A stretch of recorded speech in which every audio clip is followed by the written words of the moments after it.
Very good evening to all. अगर आप सुन पा रहे हैं मुझे तो एक बार अपना हाथ रेस करके मुझे क्यू दे दें। ठीक है। Thank you so much for joining on time. एक जैसा कि आप सभी लोग जानते हैं, काफी महत्वपूर्ण इनिशिएटिव समग्र शिक्षा ने अपनी तरफ से लिया था, जिसमें हमने एक बेसलाइन असेसमेंट करके हिमाचल प्रदेश के सभी कक्षा 1 और कक्षा 2 के बच्चों का निपुण बेसलाइन असेसमेंट कराया था। अ, अब इस बेसलाइन असेसमेंट के डेटा को डिजिटाइज करने की प्रक्रिया शुरू हो रही है, जिसकी शुरुआत आज हम इस मीटिंग के थ्रू करेंगे। कैसे करना है, क्या करना है, उन चीज़ों पर मैं आपको ब्रीफ करूंगा। बट इससे पहले कि हम शुरू करें, मैं चाहूंगा हमारे बीच हमारी मार्गदर्शक Shri Manjula Sharma ji, ma'am please address करें ऑडियंस को और हमें परमिशन दें इस कार्यक्रम को शुरू करने के लिए। Thank you Devashish, thank you so much. सबसे पहले तो मैं सभी जो टीचर्स, डाइट फैकल्टी या फिर हमारे साथ जो भी लोग स्टेट ऑफिस के और टीचर्स जुड़े हैं, सबका स्वागत करना चाहूंगी। आप सबका स्वागत है कि कम समय में आप सब लोग हमारे साथ जुड़ गए हैं, और क्योंकि ये मुद्दा बड़ा महत्वपूर्ण है और इम्पोर्टेंट भी है, टाइम बाउंड भी है, इसलिए हमने ये जल्दी में आपके साथ मिलने की बात की है कि हम आपसे मिल पाए। तो आप सब लोग जैसे जानते हैं कि हमने निपुण को लेकर के एक बेसलाइन असेसमेंट किया था, और ये जो बेसलाइन असेसमेंट हमने करवाया था, इसमें हमने सभी टीचर्स को ओरिएंट भी किया था। टीचर्स ने 8 को ये बेसलाइन सभी स्कूलों में किया था, क्लास 1 का, फिर नेक्स्ट डे क्लास 2 का किया गया। और परंतु हर जगह से हमें ये फीडबैक आ रहा था, हमने कहा भी था आपको कि ये हम इसका जो डेटा है ऑनलाइन लेंगे। ऑनलाइन डेटा लेने के लिए हम किस तरह से काम करेंगे और किस तरह से आपसे हम तक पहुंचेगा, इसके बारे में हम आपसे चर्चा भी करेंगे और आपको ओरिएंट भी करेंगे। ऐसा हमने उस समय भी आपसे कहा था, और आज हम वो दिन आ गया है जब हम आपसे ये बात करने जा रहे हैं कि हम इसका डेटा कलेक्ट कैसे करेंगे। क्योंकि डेटा कलेक्शन से पहले हमें ये देखना होता है कि किस तरह से लेंगे, कौन सा डेटा लेंगे और आप किस तरह भरेंगे, कहीं कोई गलती ना हो जाए, कोई कमी ना रह जाए, ताकि जब हम उसको एनालाइज करें, हम उसको देखें कि हम हमारे बच्चों ने क्या किया है, कैसे किया है, तो उसमें कोई परेशानी ना हो। तो हमने आप सब लोग जानते हैं कि निपुण प्रगति चैटबॉट के थ्रू हम असेसमेंट्स का डेटा भी लेते हैं। आप सब लोगों को बताया गया और बार बार बता भी रहे हैं, और नहीं पता चलता है तो आप लोग कभी पूछते भी हैं, और हमारे जो डाइट लेवल के लोग हैं, डिस्ट्रिक्ट लेवल पे लोग बैठे हैं, वो बताते हैं भी, जो टेक्निकल लोग हैं वो भी आपको इसकी जानकारी देते हैं। तो ये जो निपुण प्रगति चैटबॉट है, इसके द्वारा ही हम ये डेटा, जो बेसलाइन निपुण का डेटा है, उसको भी हम कलेक्ट कर रहे हैं।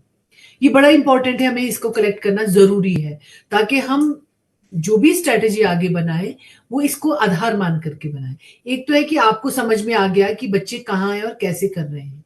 एक आपके क्लस्टर हेड को भी पता होना चाहिए कि आपके क्लस्टर में बच्चे क्या कर रहे हैं, अलग अलग आइटम के ऊपर। फिर आपके ब्लॉक के बीओ को भी मालूम होना चाहिए कि वो क्या कर रहे हैं। फिर आपके डिस्ट्रिक्ट कोऑर्डिनेटर को भी मालूम होना चाहिए कि बच्चे क्या कर रहे हैं, और फिर स्टेट को पता होना चाहिए कि पूरा स्टेट जो है बेस लाइन में कहाँ है, जो निपुण के क्लास 1 के बच्चे वो कहाँ है, क्लास 2 के बच्चे कहाँ हैं। इतना सारा पैसा दे करके, इतना सारा पैसा खर्च करके, इतना सारा बजटरी प्रोविजन करके, इतनी सारी ट्रेनिंग्स करके, इतना ह्यूमन रिसोर्स लगा करके बच्चे क्या कर रहे हैं, बच्चे की लर्निंग, आखिर तो ये सारी एक्टिविटीज जो हम कर रहे हैं बच्चे के लर्निंग लेवल को बढ़ाने के लिए कर रहे हैं ना। तो ये वो कहाँ है, वो जानने के लिए ये बेसलाइन किया गया था, और इसीलिए हम इसका डेटा भी कलेक्ट कर रहे हैं, ताकि हम जान पाए कि निपुण में बच्चे कहाँ पहुंचे और हमें क्या करने की आवश्यकता है। तो ये जो प्रगति चैटबॉट है, क्योंकि वीएसके के थ्रू ये सारा कलेक्शन हो रहा है, तो वीएसके से हमारे साथ लोग जुड़े हैं, हमारे टेक्निकल पार्टनर्स, और टेक्निकल जो काम हमारे यहाँ पे देख रहे हैं निपुण का, वो देवाशीष देख रहे हैं, और इन्होंने बहुत मेहनत की है इसमें इस पूरे टूल को बनाने में भी, शुरुआती दौर में क्वालिटेटिव काम को करने में भी, बल्कि और अब आज की डेट में क्वांटिटेटिव जितना डेटा कलेक्ट होना है उसमें भी इन्होंने ये काम कर रहे हैं। तो ये आपके साथ बात करेंगे, आपको ये समझाएंगे कि किस तरह से इसको डेटा कलेक्ट होगा और आप क्या क्या करेंगे और कहाँ पे आपको मुश्किल आ सकती है, वहां आपने क्या करना है, और अगर आप नहीं समझ पाए हैं तो आपने किनको कांटेक्ट करना है और किस काम को आगे बढ़ाना है, ताकि हम टाइम बाउंड इसको टाइम बाउंड ये हमारे तक पहुंच जाए, है ना, इसको कंप्लीट कर सके हम। तो ये बड़ा जरूरी है। तो इसके लिए ऐसा नहीं है कि आप को नहीं आ रहा है तो अब हम आप क्या करेंगे, आप हैंडीकैप हो जाए, ऐसा नहीं है।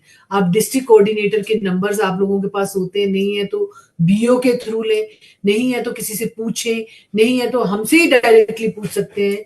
देवाशीष अपना नंबर भी आपके साथ शेयर कर लेंगे ताकि वो आपको बता सकें कि कहीं पे आपको कभी दिक्कत आती होगी तो मेरी तरफ से मैं तो ये चाहती हूँ कि आप समय पर करें ये, क्योंकि जब समय निकल जाता है, बच्चा क्लास 1 का क्लास 2 में चला गया तो उसका मतलब नहीं है कि उसने क्लास 2 में क्या परफॉर्म किया, क्लास 1 में क्या परफॉर्म किया, है ना। क्लास 2 का बच्चा क्लास 3 में चला गया तो मतलब नहीं है कि उस बच्चे ने क्लास 2 में क्या परफॉर्म किया, तब तो वो क्लास 3 में उसका टीचर उसका बेसलाइन करेगा कि उसको कितना आता है और कितना उसको आगे करना है। तो क्लास 2 में अगर टीचर ने कुछ करना है तो क्लास 2 का पता उसको उस समय होना चाहिए और उसी समय स्ट्रैटेजी बननी चाहिए।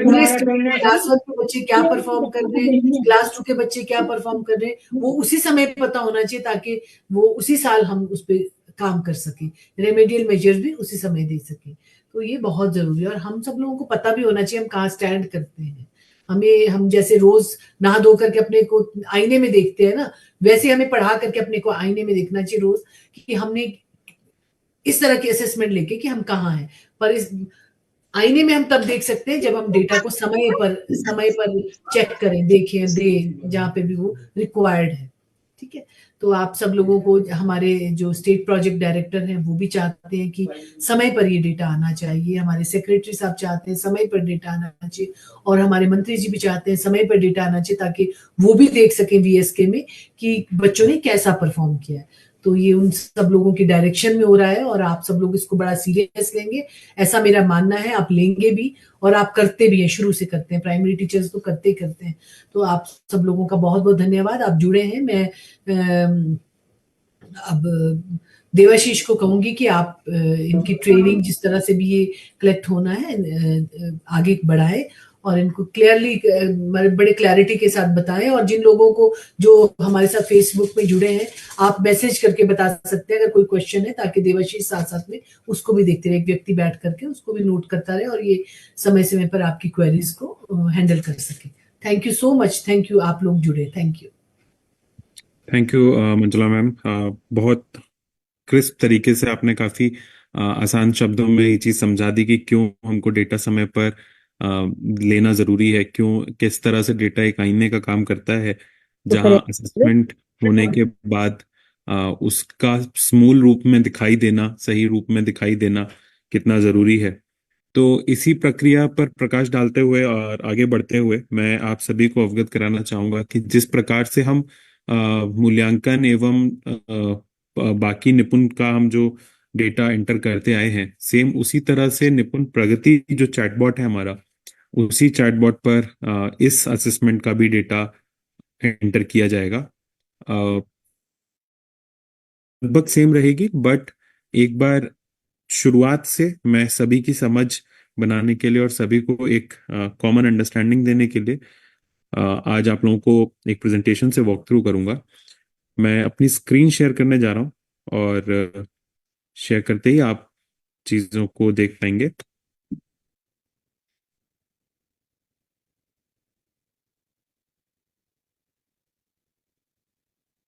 आई होप मेरी स्क्रीन सभी को विजिबल होगी। ठीक है, तो निपुण प्रगति हमारा एक चैटबॉट है। चैटबॉट हर वो चीज वो टेक्नोलॉजी है जिसमें जो भी डेटा एंटर होता है वो कन्वर्सेशन के माध्यम से होता है। जैसे आप व्हाट्सएप पर चैट करते हैं, आप एक रिस्पॉन्स देते हैं, उधर से दूसरा एक रिस्पॉन्स आता है, उसी तरह से चैटबॉट भी काम करते हैं। तो ये सभी चैटबॉट, चाहे वो अभ्यास हिमाचल हो, चाहे वो निपुण प्रगति हो या मूल्यांकन हो, ये चैटबॉट्स हमारे स्विफ्ट चैट ऐप पर अवेलेबल होते हैं। सबसे पहले जिन लोगों के पास स्विफ्ट चैट ऐप है, जो एग्जिस्टिंग यूजर हैं जो आज तक यूज करते आए हैं, उनको स्विफ्ट चैट ऐप को अपडेट करना पड़ेगा। प्ले स्टोर पर जाके आप स्विफ्ट चैट को जब सर्च करेंगे तो वहां पर आपको अपडेट का ऑप्शन दिख जाएगा। अगर आपका स्विफ्ट चैट ऑलरेडी अपडेटेड है तो आप डायरेक्टली उस पर प्रक्रिया शुरू कर सकते हैं। जिन लोगों के पास स्विफ्ट चैट नहीं है वो प्ले स्टोर पर जाकर या तो स्विफ्ट चैट को ढूंढ के SWIFT CHAT जैसे ही लिखेंगे उनको, जिस तरह से आपको लेफ्ट में ये दिख रहा है राइट में, उसी तरह से आपको वहां देगा और वहां से आप स्विफ्ट चैट को डाउनलोड करके आगे की प्रक्रिया शुरू कर सकते हैं। इसके अलावा दूसरा तरीका आपका QR कोड स्कैन करके भी है। अ, ये QR कोड भी आप अपने गूगल लेंस के थ्रू जब स्कैन करेंगे तो वो ऑटोमेटिकली आपको स्विफ्ट चैट के डाउनलोड पेज पर प्ले स्टोर पर ले जाएगा और वहां से आप स्विफ्ट चैट का ऐप डाउनलोड कर सकते हैं। एक बार फोन में स्विफ्ट चैट डाउनलोड होने के बाद आपको जो बॉट है, जो बॉट स्विफ्ट चैट ऐप पर होता है जिसमें आपका डेटा एंटर होता है, उस बॉट को लोकेट करना है, उस बॉट को ढूंढना है। या तो दो तरीके हैं, या तो आप इस QR कोड या लिंक को क्लिक करके भी बॉट को ढूंढ सकते हैं। QR कोड को स्कैन करने के लिए, इस QR कोड को स्कैन करने के लिए आपको स्विफ्ट चैट ऐप के अंदर जाना पड़ेगा। स्विफ्ट चैट ऐप के अंदर जाके बॉटम में राइट में आप देख रहे होंगे एक बॉट स्टोर करके बटन है। बॉट स्टोर पर क्लिक करने से जो भी एग्जिस्टिंग बॉट है हिमाचल के लिए या स्विफ्ट चैट में जो भी एग्जिस्टिंग बॉट अवेलेबल हैं वो सभी आपको देखने को मिल जाएंगे। पर अगर वहां पर आपको निपुण प्रगति देखने को नहीं मिलता है तो ऐसे केस में टॉप राइट कॉर्नर पे आप देखेंगे एक स्कैनर का बटन बना है जो यहाँ लाल गोले के अंदर चिन्हित किया गया है। इस स्कैनर पर क्लिक करके आपका कैमरा खुलेगा और उससे आप इस QR कोड को, जो आपकी स्क्रीन पर लेफ्ट में दिखाई दे रहा है, उस QR कोड को स्कैन करके भी आप बॉट तक पहुंच सकते हैं। बॉट प्राप्त करने के बाद आप अपने फोन से लॉग इन करेंगे। अपने फोन नंबर को डालकर एक OTP आपको रिसीव होता है जिस पर आप लॉग इन करते हैं और निपुण प्रगति बॉट में कोई भी प्रक्रिया आगे बढ़ाने के लिए आप एक हाय का मैसेज भेजकर उस प्रक्रिया को आगे बढ़ा सकते हैं। जैसे ही जो भी यूजर हैं, जो भी टीचर हैं हमारे, वो उस पर एक हाय का मैसेज भेजते हैं, बॉट एक्टिव हो जाता है। और एक्टिव होने के बाद आपसे आपकी पसंदीदा भाषा जिसमें आप बॉट से कन्वर्सेशन करना चाहते हैं, वह चाहे इंग्लिश हो या हिंदी, आप उसको चुन सकते हैं। एक बार भाषा चुनने के बाद बॉट आपसे आपका स्कूल कोड मांगता है, जहां पर आप अपना 11 अंकों का स्कूल कोड, यानी कि आपका, यदि आपका यूडाइस कोड 2 से शुरू होता है तो उसमें आप 0 लगाकर, अदरवाइज आपको याद रखना है 11 अंकों का यूडाइस कोड आप उसमें अपना एंटर करेंगे। स्कूल कोड एंटर करने के बाद बॉट आपसे आपका स्कूल कंफर्म कराएगा कि आपका स्कूल जो यूडाइस से लिंक है वो यही स्कूल है। अगर आपकी जानकारी जो बॉट दिखा रहा है वो सही है तो उसकी पुष्टि करेंगे आप, यस दिस इज करेक्ट पर क्लिक करके आप आगे बढ़ेंगे। स्कूल कोड की पुष्टि होने के बाद वहां आपका टीचर आईडी, जो जो भी टीचर उस डेटा को एंटर कर रहे हैं और उनकी टीचर आईडी उस स्कूल से लिंक्ड है, उस टीचर आईडी को डालकर आप आगे बढ़ेंगे प्रक्रिया। टीचर आईडी आपकी 10 अंकों की जो नेशनल टीचर आईडी होती है वो यहाँ पर इस्तेमाल की जाएगी। 17 अक्टूबर तक जिन भी टीचर्स को नेशनल टीचर आईडी मिल चुकी है उनका डेटा अपडेटेड है और वो संभवतः काम करना चाहिए। पर किसी भी केस में ऐसा होता है कि किसी टीचर की नेशनल टीचर आईडी काम नहीं कर रही है, तो ऐसे में वो या तो उसी स्कूल के किसी दूसरे टीचर जिनका नेशनल टीचर आईडी लिंक्ड है उसकी मदद से भी लॉग इन कर सकते हैं। अन्यथा एक बार ट्राई कर सकते हैं, क्योंकि कुछ टीचर्स जिनको अभी तक नेशनल टीचर आईडी अलॉट नहीं हुई है उनको हमने अपनी तरफ से कुछ डमी टीचर आईडीज अलॉट कर दी हैं। वो डमी टीचर आईडी जानने का सीधा तरीका है आपका नाम के पहले 2 अक्षर और आपकी डेट ऑफ बर्थ। इसका जो कॉम्बिनेशन है वो आपकी डमी टीचर आईडी बन जाती है। जैसे मेरा नाम अगर देवशीष है और मेरी डेट ऑफ बर्थ 28 अक्टूबर 1993 है, 1993, तो मेरी टीचर आईडी बनेगी DE28101993, यानी पहले दो अक्षर मेरे नाम के और उसके बाद मेरी डेट ऑफ बर्थ। तो इस तरह से 10 अंकों की टीचर आईडी बनती है, जिस टीचर आईडी की मदद से आप लॉगिन करके प्रक्रिया को आगे बढ़ा सकते हैं।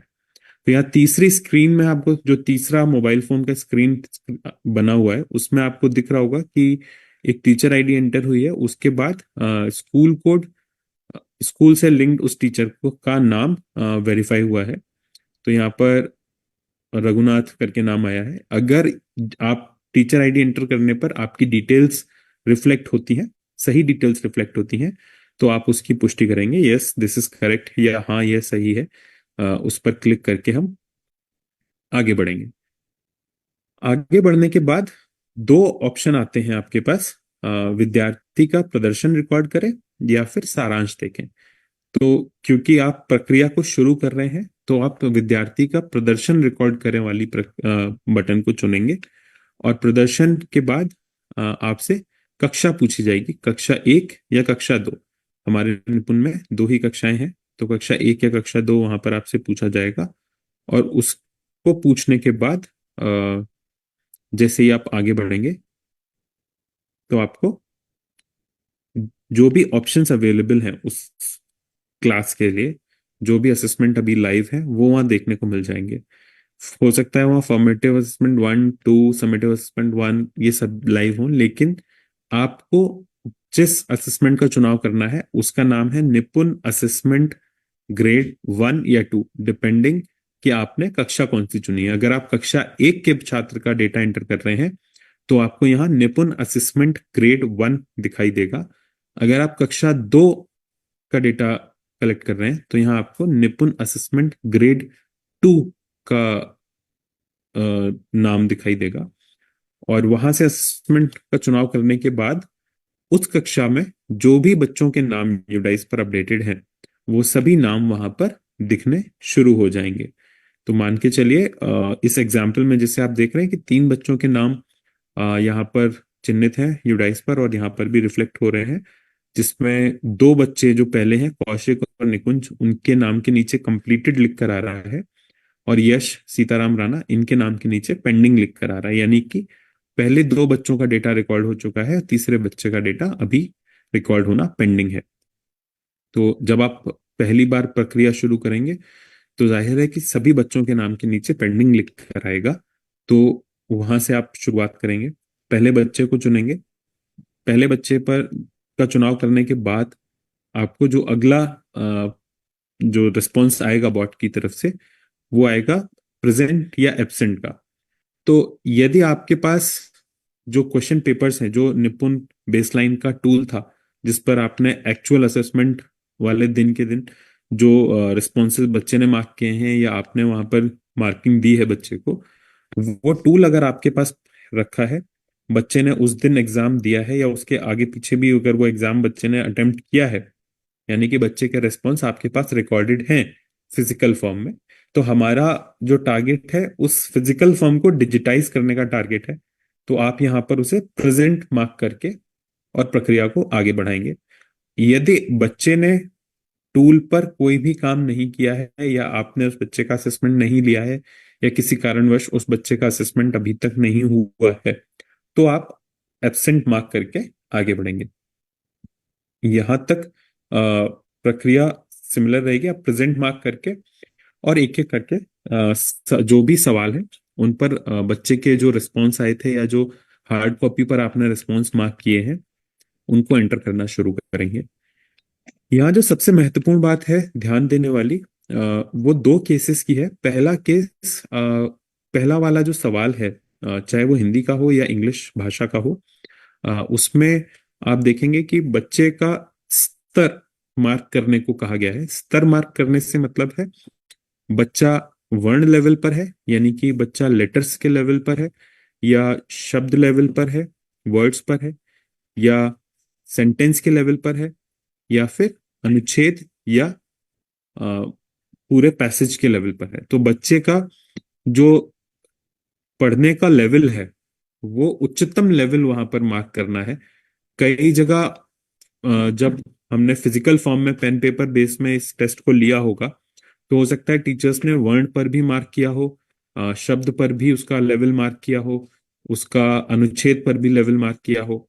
पर जो उसका बच्चे का हाईएस्ट लेवल है, अगर बच्चे ने अनुच्छेद तक सही तरह से पढ़ा है और अनुच्छेद उसका हाईएस्ट लेवल है, तो आप उसी हिसाब से उसका लेवल मार्क करेंगे।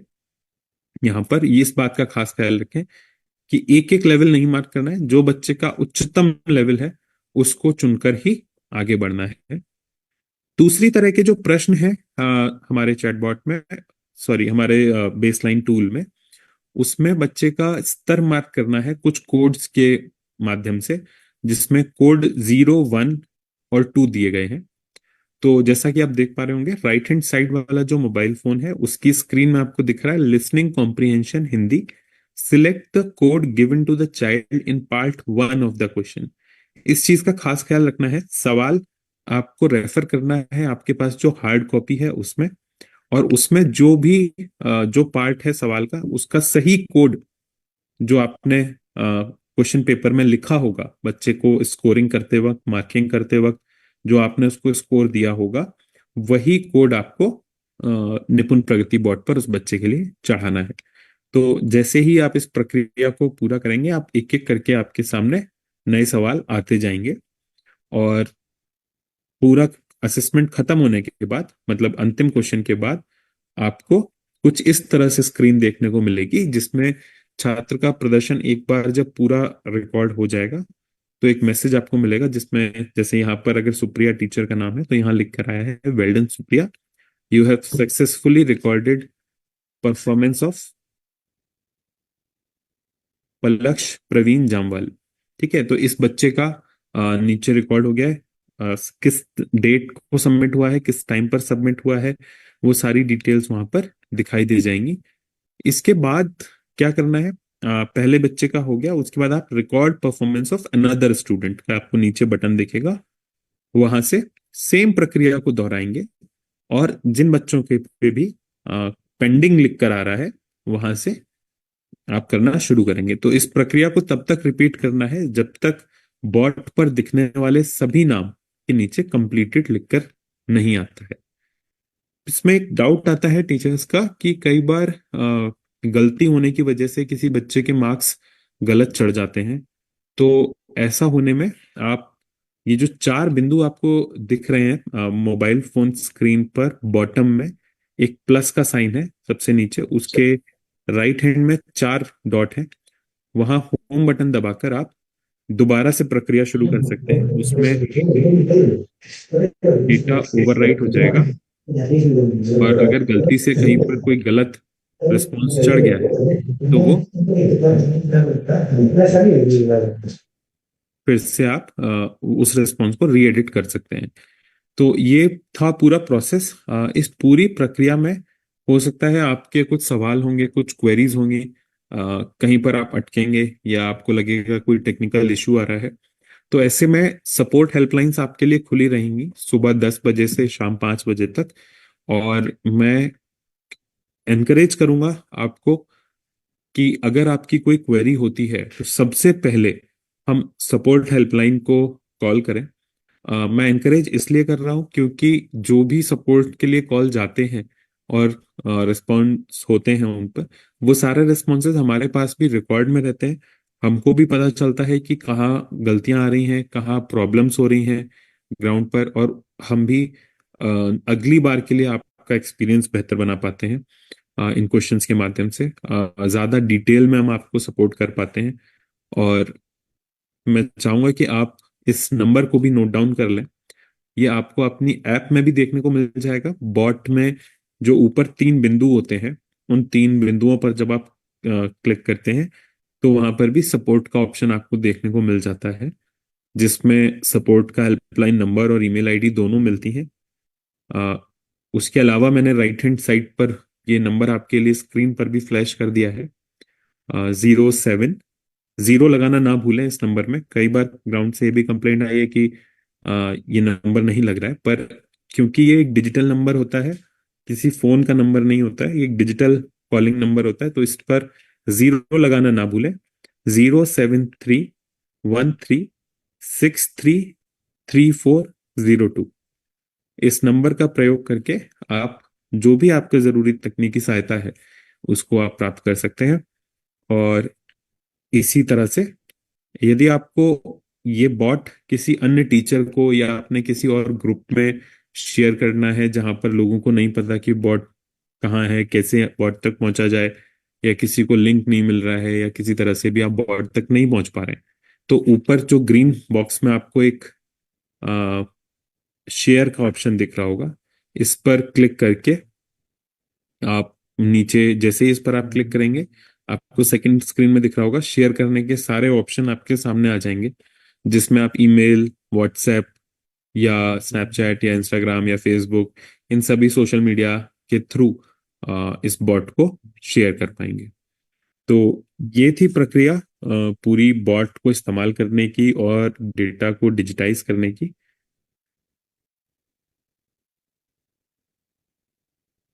इसके अलावा मैं उम्मीद करता हूँ कि पूरी प्रोसेस डिफिकल्ट नहीं होगी। प्रोसेस सिमिलर ही है जैसे आप SA1 SA2 के मार्क्स चढ़ाते आए हैं या FA के मार्क्स चढ़ाते आए हैं।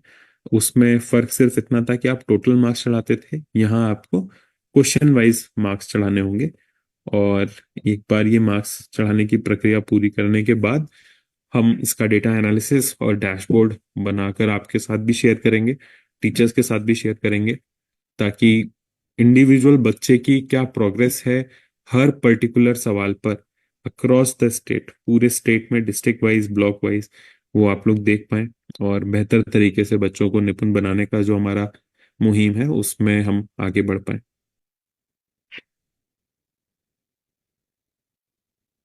हमारे कोई सवाल है फेसबुक पर? ठीक है, फेसबुक पर हमारे कोई सवाल नहीं है। मैं उम्मीद करता हूँ कि प्रक्रिया आपके लिए समझ में आपके काफी आसानी से आई होगी। इसके अलावा भी अगर कोई सवाल आपके आते हैं, कोई प्रॉब्लम्स आपकी आती हैं, तो आप सपोर्ट पर या मुझे पर्सनली भी रीच आउट कर सकते हैं।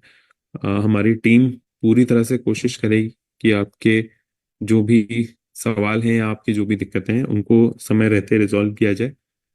एक रिक्वेस्ट मेरी आपसे है कि इस पूरी प्रक्रिया को, क्योंकि जैसा मंजुला मैम ने भी बोला ये टाइम बाउंड है और डेटा एक समय के बाद अगर प्राप्त हो तो उसकी कोई खास अहमियत रहती नहीं है, तो एक टाइम बाउंड मैनर में इसको कराना शुरू करें। डिस्ट्रिक्ट वाइज क्या प्रोग्रेस जा रही है, कितना डेटा कलेक्ट हो गया है, एक बार जैसे ही हमारे पास डेटा आना शुरू होगा उसकी मैट्रिक्स को समझते ही हम इसकी डैशबोर्डिंग की प्रक्रिया शुरू कर देंगे, जो अगले 7 दिन के अंदर लाइव भी हो जाएगा, जिसमें आपको डैशबोर्ड पर किस तरह से किस डिस्ट्रिक्ट में कितना डेटा आ गया है, कितना पेंडिंग है, वो भी आना स्कूल वाइज आना शुरू हो जाएगा, किस स्कूल का पेंडिंग है। तो वहां से भी इसको पुश करा पाना थोड़ा आसान भी होगा, और हम चाहेंगे कि इसमें आप हमारी मदद करें और समय रहते सभी स्टूडेंट्स का, जो कक्षा 1 कक्षा 2 के स्टूडेंट्स हैं, उनका डेटा आप डिजिटाइज कराएं।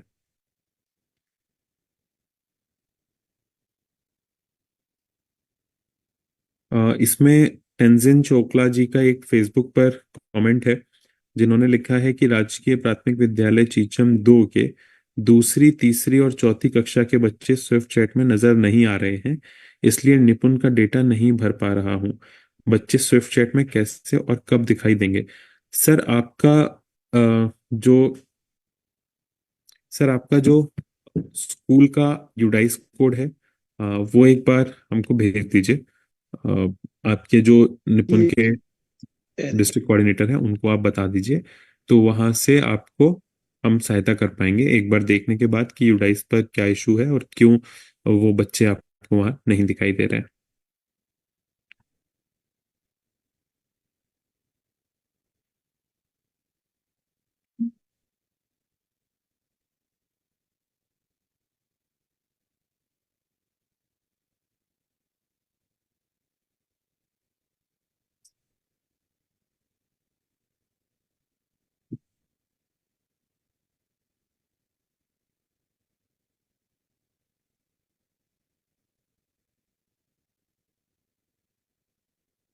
और भी काफी कमेंट्स हैं, एक बार मैं चाहूंगा हमारी टीम से कि एक बार इसको चेक करें।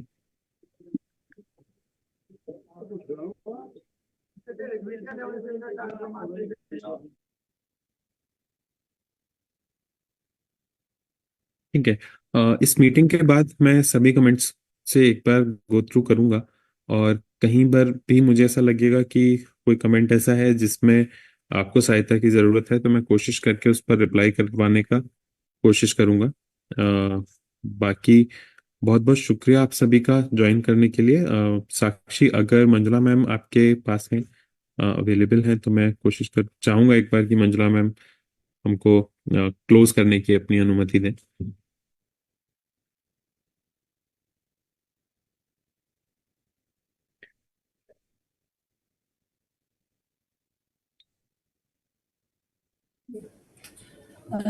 Thank you Debashish.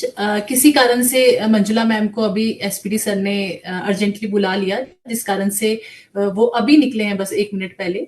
तो आपने बहुत अच्छे से प्रेजेंटेशन दिया और उन्होंने ये मैसेज सभी टीचर्स को देने के लिए कहा है कि आप सभी ये जो डाटा है ये अपलोड करना शुरू करें। जैसे कि आपने बताया कि जैसे ही ये 2-3 दिन में लाइव हो जाएगा, तो हमारी तरफ से जो भी सपोर्ट रहेगा हम पूरी तरह से देंगे। और जैसे कि प्रेजेंटेशन शेयर करने की बात टीचर कर रहे हैं, तो हम डाइट तक ये प्रेजेंटेशन पहुंचा देंगे ताकि वो आगे टीचर्स तक भी ये प्रेजेंटेशन पहुंचा दे।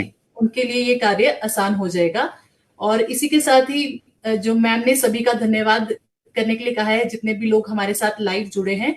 और साथ में एक जानकारी और भी मैम ने देने के लिए कहा है कि ये वीडियो थोड़ी देर में दोबारा से आप देख सकते हैं, एक बार अपलोड हो जाएगा।